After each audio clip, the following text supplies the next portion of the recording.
Shalom saudara, senang bertemu dengan Anda kembali di Bisikan di Pagi Hari. Pada saat ini kita masih melanjutkan tentang Juru Selamat kita yang luar biasa, dengan satu tema yaitu suatu rencana Allah beserta kita. Saudaraku, sebelum kita mulai, mari kita membacakan firman Tuhan di dalam Yohanes pasal 1 ayat yang ke-14. Yohanes 1 ayat 14 menyatakan, firman itu telah menjadi manusia dan diam di antara kita, dan kita telah melihat kemuliaannya, yaitu kemuliaan yang diberikan kepadanya sebagai anak tunggal Bapa. Saudaraku yang dikasihi oleh Tuhan, rencana penebusan tidak dibuat dengan terburu-buru. Hal itu menyatakan tabiat Allah sehingga diberikannya anaknya yang tunggal sebagai tebusan bagi kita. Allah itu kasih, dan pemerintahannya didasarkan atas prinsip kasih tersebut. Pertentangan yang hebat adalah sistem egois setan bentrok dengan sistem Allah yang tidak egois. Ketika Lucifer menyatakan bahwa ia hendak menyamai yang maha tinggi di dalam buku Yesaya pasal 14 ayat yang ke-14, Kristus adalah yang maha tinggi.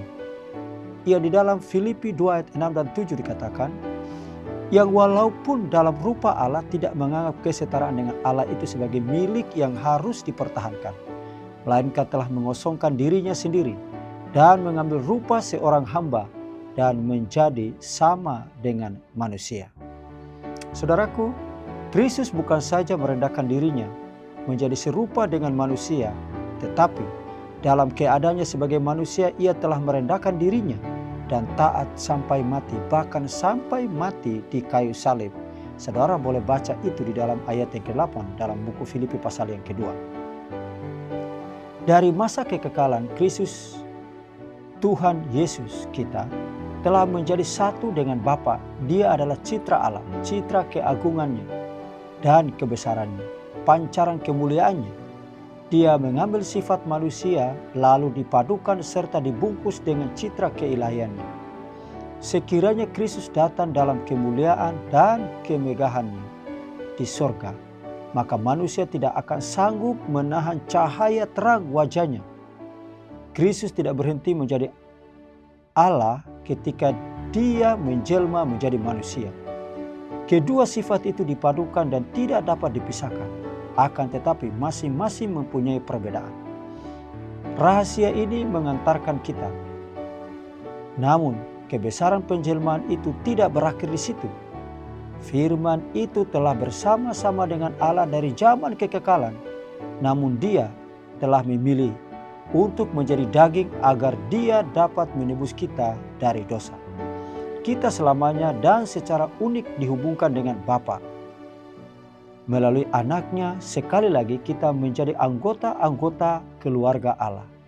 Dunia kita yang kecil di bawah kutuk dosa, yakni sebuah titik gelap pada ciptaannya, yang mulia akan dihormati di atas semua dunia lain di alam sejagat Allah.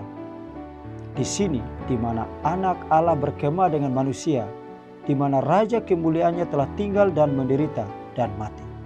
Di sini, ketika Dia akan menjadikan segala sesuatu menjadi baru, bait suci Allah akan bersama-sama dengan manusia.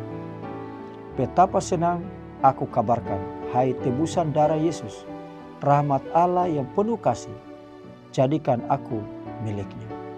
Saudaraku, Kristus meninggalkan istana surga agar kita, saudara, dapat selamat selamanya, dan kita disebut sebagai putra dan putri Allah.